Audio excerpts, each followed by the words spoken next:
Autolite and its 98,000 dealers bring you Miss Agnes Moorehead in tonight's presentation of Suspense.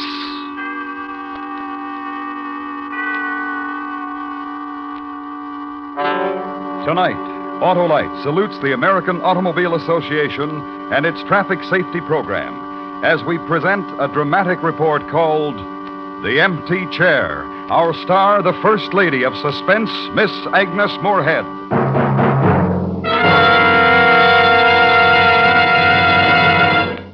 This is Harlow Wilcox speaking for the worldwide Autolite family. Since 1922, the American Automobile Association, with the cooperation of 276 affiliated clubs, has been active in helping schools develop educational programs designed to protect children on their way to and from school and to make them careful drivers upon graduation. Traffic safety is, as you know, everyone's business. So our story tonight will dramatize how we all can help ourselves and our children by driving carefully and by cooperating with traffic safety instructions. Later in the program, we will hear from Mr. Royce G. Martin, chairman of the board and president of the Electric Autolite Company, and Mr. Ralph Thomas, president of the American Automobile Association. And now, Autolite presents transcribed The Empty Chair, starring Miss Agnes Moorehead, hoping once again to keep you in suspense.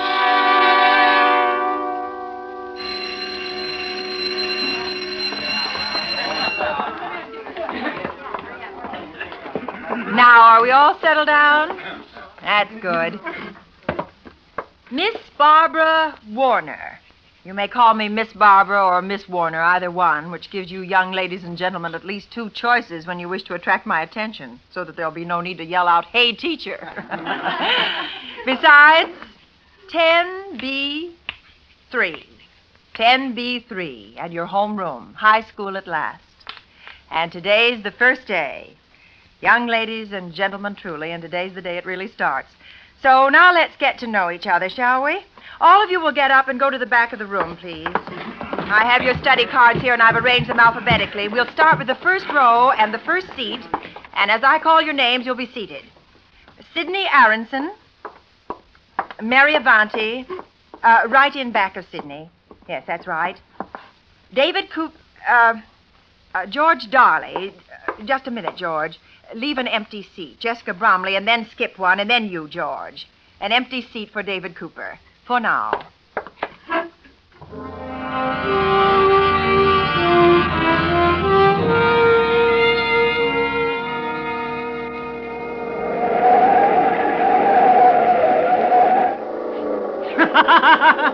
How'd you like that, Miss Warner?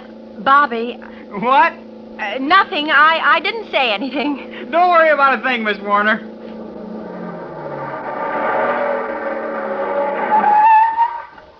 Home. And how'd you like your ride? Well, I'm glad it's over. And I was just getting a compliment ready for you. Oh, you were? I've never had a teacher in my car before. And? I wanted to see how one of them would react to going 65 miles an hour. Nearly 70, Bobby, and in a residential section, too. Just for the last 6 blocks, Miss Warner. I was going to say how I was surprised you didn't scream at me or get hysterical. I was going to say I'm glad, since you're that kind of person, I'm glad you're going to board with my mother and me. Now you're sorry about the whole thing. Oh, no, I didn't mean that. I'm a good driver, Miss Warner. Yes, I'm sure you are. And this is a good car. Yes, it's beautiful. You mean it? Yes, of course I do, Bobby. But what about school, the traffic classes, and the sessions on safety? What about them? Well, didn't they impress you? Most of the boys and girls learned to drive through school classes, didn't you? Yes, ma'am. And reaction times, you were taught about those, and how no one's reaction time is really fast enough to cope with an emergency at high speed. You drive as if you'd forgot all about that as soon as you walked out of class. And you sound like Bobby, Miss Warner. Oh, that's my mother. Well, what are you two out here for? Come on in. I've got tea made. Oh, I'm so glad you're here, Miss Warner. I wasn't sure when you'd arrive.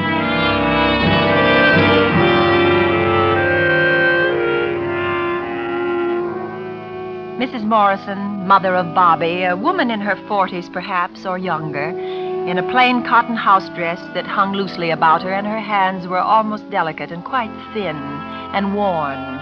And her fingers quickly, nervously pushed strands of graying hair tied against her temples, and on her face the trace, and not yet deep, of lines of strain. Now, don't let Miss Warner carry her bag herself, Bobby. You take it. Now, take it to her room. Bobby. And then her touch on my arm, and Mrs. Morrison led me into her house, into her home, and showed me the living room, neat, sparingly furnished, and said that I was welcome to use it any evening for my guests if I just let her know beforehand. She would arrange to go to a movie or call on a neighbor. Just let her know beforehand. And the kitchen, and where she kept the toaster and the coffee canister and the sugar and the other things I'd need for breakfast or a snack whenever I pleased. She didn't mind a bit. And then my room. I had Bobby fix up the little radio on your bed table. I thought it might be nice. A pleasant room. A summer blanket neatly folded at the foot of the bed. A window open to a small, wire-fenced vegetable garden. A desk, a chair, a pleasant room. Unpack now and change and lie down and rest. Listen to the radio. And doze. Lay off me, Ma. Leave me alone. Just lay off me, do you hear? And waken then to summer evening and to something more harsh. I'm fed up, Ma. Fed up.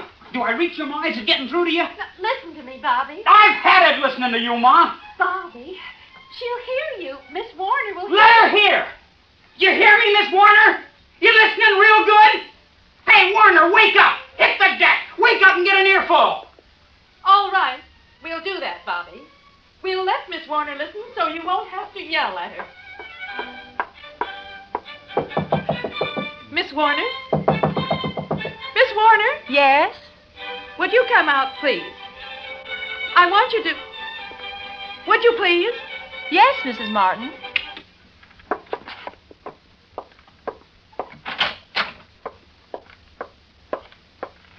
Good evening, Bobby. You flip or something, Ma? My son was yelling and screaming at his mother and then at you. And he said he didn't care if you heard. Go on, Bobby. Tell me and tell Miss Warner how fed up you are with your mother. I told you and told you, Ma. Just lay off me. You've had experience, haven't you, Miss Warner? With boys like Bobby and the others he runs around with. They must confide in you and tell you there are things that they won't tell their mothers, that their mothers can't possibly understand or know or share. You're younger and more experienced, and they must. Bobby? You're getting it blow by blow, Miss Warner. You stick with Ma and me, and you'll get it every night on the night. Where are you going tonight, Bobby? Who'll you be with tonight, Bobby? Where'll I find you if I need you, Bobby? If you need me, Bobby? Look, I'm 17. And there's a joint that's got a jukebox in it. And girls with pockets full of dimes. And me, I got a car. Hot, real hot. You and the high school teacher here, Ma, you put your heads together. And maybe it'll come out mathematical where your baby boy is nice. Oh, I'm sorry, Miss Warner. Forgive us, please. Oh, don't mention it. No, I want to tell you about my boy. He's had no father since he was 8. When he was 13, Bobby got some work around a garage after school. It helped. It helped out a lot. And I was glad to see it. He loved working around motors. And, well, you saw that car he built. A boy 17 to have built such a car. Mrs. Morrison. Yes? Has Bobby ever told you about Mr. Douglas? I don't think so. He's a teacher at our school, a manual arts teacher. No. He takes special interest in boys like Bobby. He's also our driver education teacher, we call him. He works with the boys and girls, and the local automobile club helps him. Sometimes I just think my son is wild, that's all. Well, that's just what I'm telling you. Mr. Douglas teaches safety and sanity in driving. He tries to tell the young people... Mrs. Morrison. Hey, Mrs. Morrison. Oh, hello, David. Come in. Oh, David, this is Miss Warner. She teaches at the high school where you're going to go this year. Miss Warner, this is David Cooper, a neighbor boy. Hi, Miss Warner. Hello, David. I'm glad to know you. Me too. Where's Bobby, Mrs. Morrison? He's not here, David. Oh, out in the garage, huh? Working on that super neat job of his, I'll bet. I don't think so. Well, where'd he go, Mrs. Morrison? I don't know. He promised me. He promised me for sure this time. Promised you what, David? Well, he said next time he was in a race, I could ride with him. And I know there's one tonight. He welches out on me.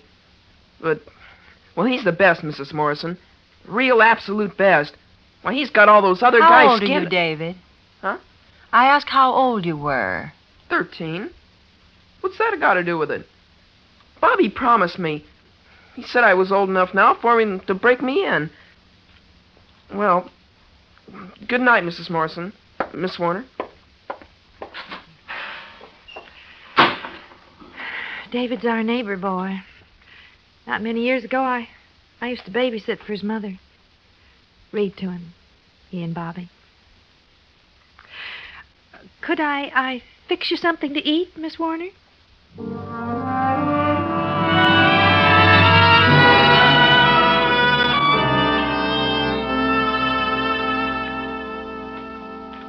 And here, this picture was taken at Lake Louise, too. You can hardly tell I'm the one in the middle, can you? The way Miss Reba and I dressed up there. Ah, it must have been very expensive. Oh, and restful. I got a lot of reading done that I've been promising myself to get... Oh, sit still, Mrs. Morrison. I'll get it.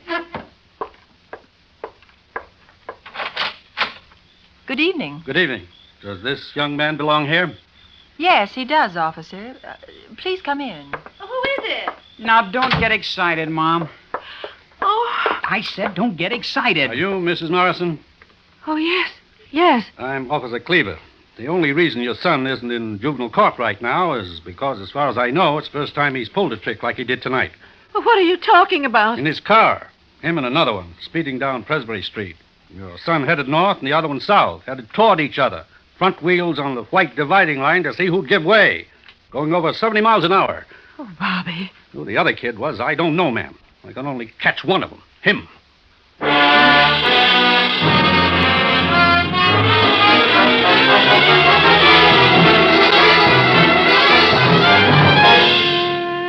Autolite is bringing you Miss Agnes Moorehead in The Empty Chair, tonight's presentation in radio's outstanding theater of thrills, Suspense.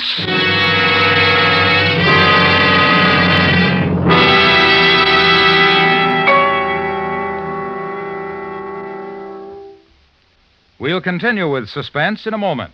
Now, here is Mr. Royce G. Martin, chairman of the board and president of the Electric Autolite Company, to introduce a special guest.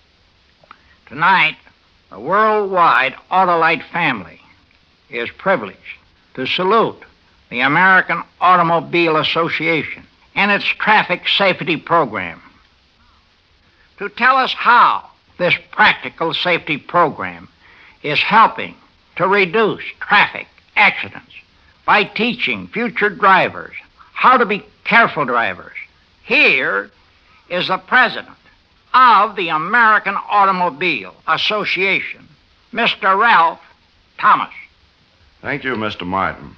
We of the American Automobile Association are grateful for the interest shown in our work by the Autolite family, as evidenced by this program tonight.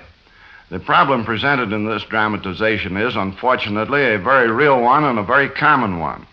However, cooperating with school and community authorities, we are engaged in stimulating and aiding an active educational program to teach our young drivers and pedestrians safety first.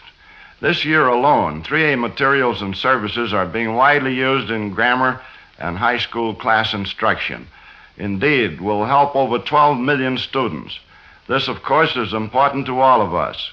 If you have a son or a daughter in school, ask about this program and set a good example yourself by practicing safety behind the wheel. If you are a student, take an active part in class, and when you are behind the wheel, be the best amongst the young drivers.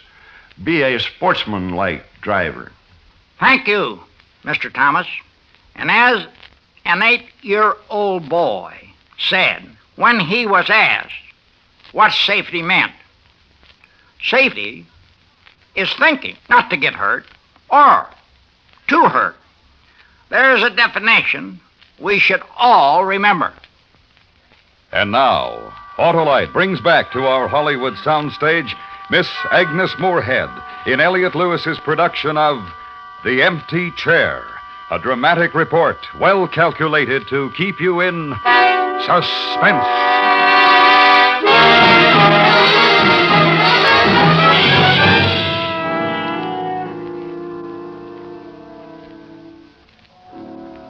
Friday night in a quiet room and a window that opens onto the silences of a town already asleep. Friday night and an end of summer. Last weekend before school's opening and the last book you've promised yourself to read before summer's close. And read now to the undercurrent of voices from another room in Mrs. Morrison's home. Well, it's not that, son. It's me. I want to do my best. I try to do my best. Now, if you'd only... The night stillness. And Mrs. Morrison searched through it for the words to speak to her 17-year-old son. Saturday morning, and Mrs. Morrison has made breakfast and over coffee. Will you try and do something about my boy, Miss Warner? Maybe you could do something. Please. And dress then and go to the school. Try to save a boy. Door's open. Come on in. Oh, hello, Miss Warner. I don't want to interrupt, Mr. Douglas. I just... No, you're not. I'm just getting everything ready for when school opens Monday. What are you doing here today? Anxious to get back in harness? I don't know. I think so. Mr. Douglas. Yes? Do you know a boy named Bobby Morrison? Oh, yes. What about Bobby? I'm boarding with him and his mother. I heard the police picked him up racing last night. Yes. Some of the boys came in and told me about it. I was sorry to hear. His mother is very troubled. She asked me to help. Bobby's very bright. A real bright, intelligent boy. And sensitive. You were going to say something else, Mr. Douglas, about Bobby. He's a boy without a father. From when he was 8. Bobby's a boy who's looking for something. And he finds it in speed and in danger in ways that could kill him. We try, Miss Warner. We try real hard. We cooperate with the auto clubs. You know about the classes I give in driver instructions. Mr. Douglas... And I tell the kids, you kids drive like that, I say 1 out of 1,000 of you'll be a corpse before the year's out. 1 out of 45 hurt, crippled. We tell them why traffic laws are made. For the protection and survival of the community. And by actual demonstration, we show them what a tremendous force they're handling when they're behind the wheel of an automobile. We go out and demonstrate the different conditions, the distances it takes to stop a car on a dry and slippery pavements from different speeds. Together, we study accident reports and actual photographs of what happens when you're arrogant or careless with a car. Smashed cars from head-on collisions. Smashed people. We give them visual and muscular coordination tests so that they'll understand what speed and hundreds of horsepower can do to them and how to face emergencies behind the wheel.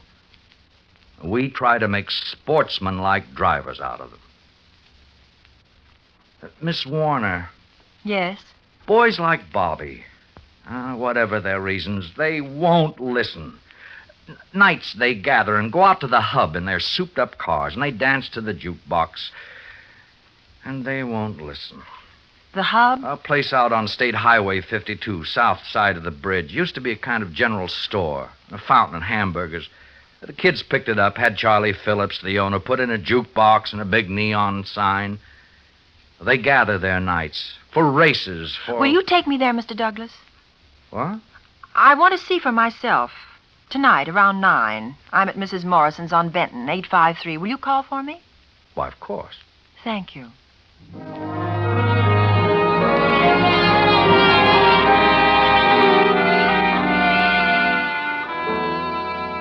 And later, when I got back to the house, Mrs. Morrison said Bobby hadn't been home all day. But it wasn't unusual, she said. He'd show up for dinner. But he didn't. And Mrs. Morrison picked at her food and got up from the table too often and walked around and made excuses which could cover Bobby's not being there. A double feature Bobby had to see twice. A friend had him to dinner, and Bobby forgot to call. The ordinary excuses we all make to hold back the truth for a while. And after dinner, dishes and her trying to chat brightly, but somehow sentences trailing off and not being finished. And glances through the window onto the night street, and the head cocked to the sound of every passing automobile. And when the doorbell rang, a mother hurrying for news of her son. Oh, And the disappointment. please come in, Mr. Douglas. Thank you. Oh, Miss Warner. Mr. Douglas is here. And the ride down State Highway 52, south through good countryside of sycamore and birch, across a wooden bridge, and the intrusion now upon a time of evening quiet of a thing, a wheel, an enormous wheel of red neon, a wheel whose each spoke displaced a tube of sky when it lit, one spoke after another, and when the huge and clever wheel was finally complete, a thing happened. The word hub announced itself at the split second when the center of the wheel appeared.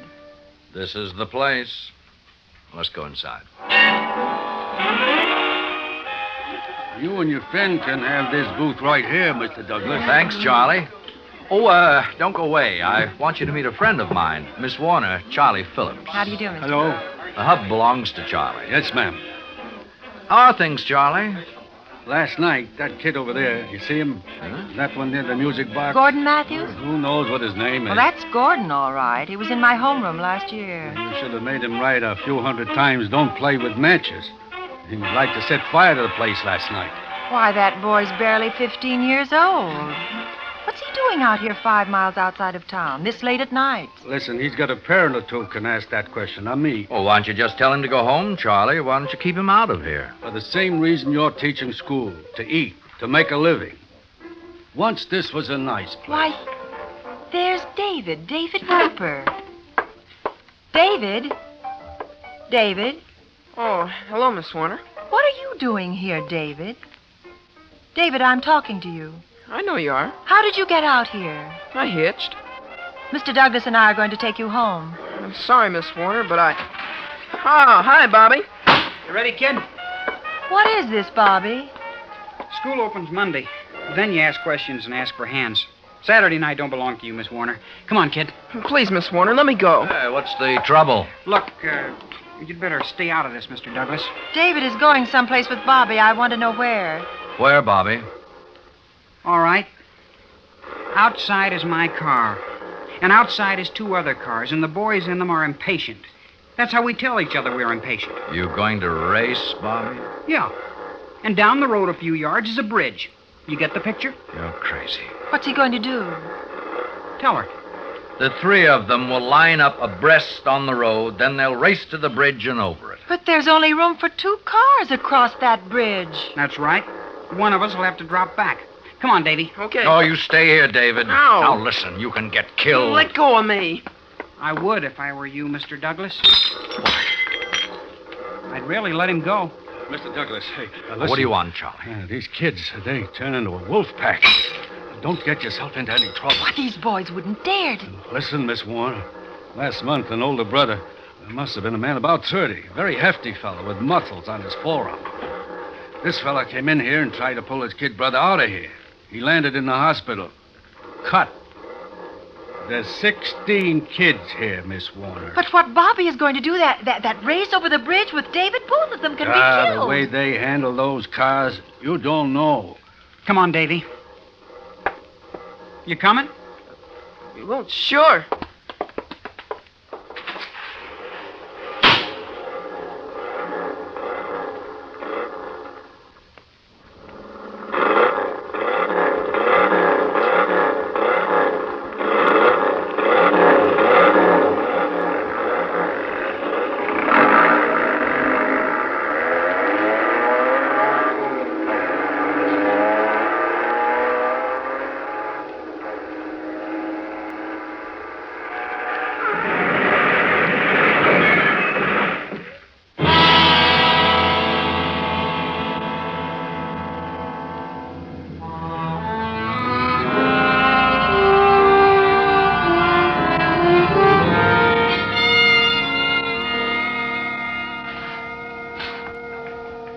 And Mary Wheeler, you start the last row, Mary, will you please? Take the seat down front. Then Judy Wilton. Then John Young, the 3rd seat. And Martin Young. You're brothers, aren't you? I can tell. And next to the last, Audrey Zant. And George Zimmerman. There. Now, young ladies and gentlemen, here we are. 10B3 at Alexander Hamilton High School. Oh, come right in, Bobby. And so, class, this is the first day of our new school year, and this is where we'll meet to start each day and to end it. The young gentleman who just came in to visit is a senior, and his name is Bobby Morrison. He asked if he could talk to you, and I said he could. All right, Bobby. Thank you. I guess, first of all, I want to apologize to you. All of you. Miss Warner and, well, all of you, because of that empty chair. It's my fault. I guess you know about it. I guess you've heard. But I want to tell you how sorry I am. It was my fault. Soon you'll be taking those driver training courses, and that way you're going to learn what safety means. That it means respecting the lives of others. Now, that's something I didn't do. And that's why you've got that empty chair instead of David Cooper. But David's going to be all right. I've been spending a lot of time at the hospital, and today they told me that. Well, that's about all, Miss Warner. And thank you for letting me say it. Thank you, Bobby. And that's why we'll save David's seat for him. He's coming back. I want to wish you all a fine, productive, and safe school year. And if there's anything you want to talk to me about, I'll always be here. You may go to your first class.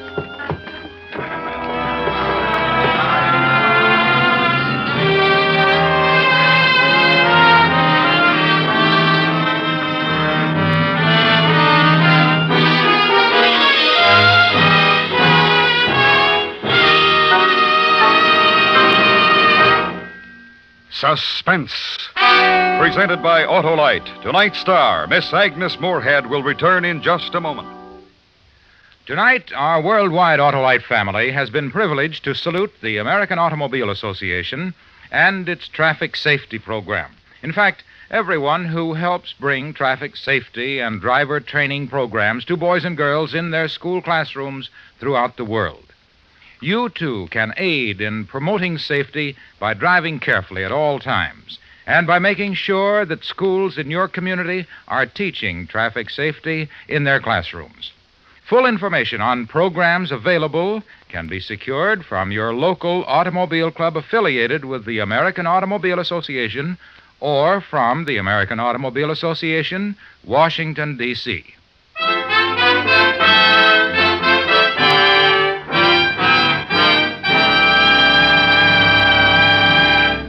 And now I'd like to present Agnes Moorehead and our producer-director, Elliot Lewis. Thank you, Harlow.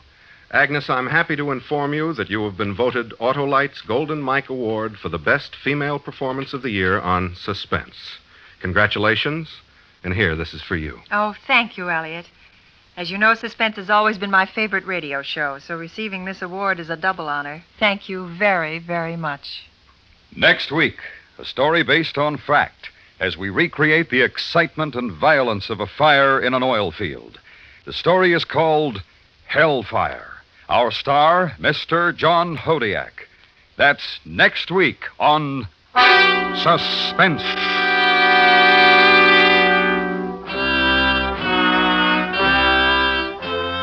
Suspense is transcribed and directed by Elliot Lewis, with music composed by Rennie Garrigank and conducted by Lud Gluskin. The Empty Chair was written for Suspense by Morton Fine and David Friedkin. In tonight's story, Sam Edwards was heard as Bobby.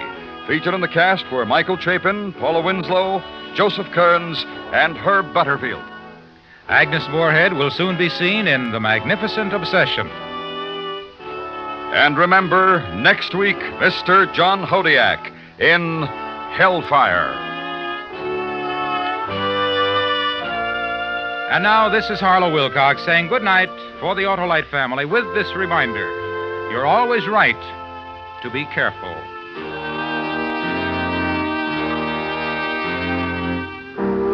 This is the CBS Radio Network.